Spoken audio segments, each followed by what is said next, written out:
A common compensation method that you'd see people do in their pull up or their chin up when they're especially first starting to learn that movement. Even some people who have been doing it for years on end, maybe you have this issue. If you do, please try to address it because it will save you a lot of time in dealing with shoulder problems.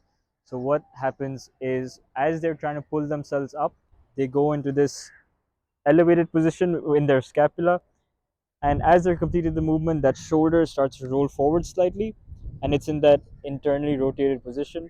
Right here, there's a tremendous amount of pressure on that shoulder joint. So we just want to minimize that. How? Just by keeping our scapula a bit depressed and retracted the best we can. Now, while that scapular elevation may not cause problems right there and then in the short term, but in the long term, you could have issues.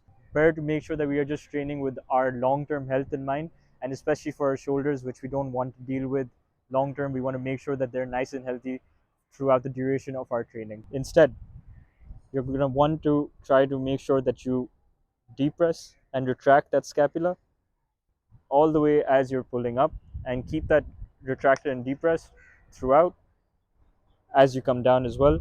Then you can let it go into elevation and repeat the process.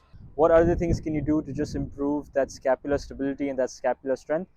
Hang on the bar, make sure you do plenty of scapular shrugs, so where you're just going into that depressed position to the elevated position, depressed and retracted to elevated, depressed and retracted to elevated, so on and so forth. Another move that you can do is start adding top range holds for your pull up or your chin up, where you'll hold at the top and make sure that your scapula is nice and depressed and retracted. Right here, you're just going to start adding some holds, and then you can even add some nice controlled negatives, making sure that that scapula doesn't shrug up as you're coming down. This is going to save you a lot of time and a lot of effort from dealing with any sort of shoulder pain. So address this issue sooner rather than later.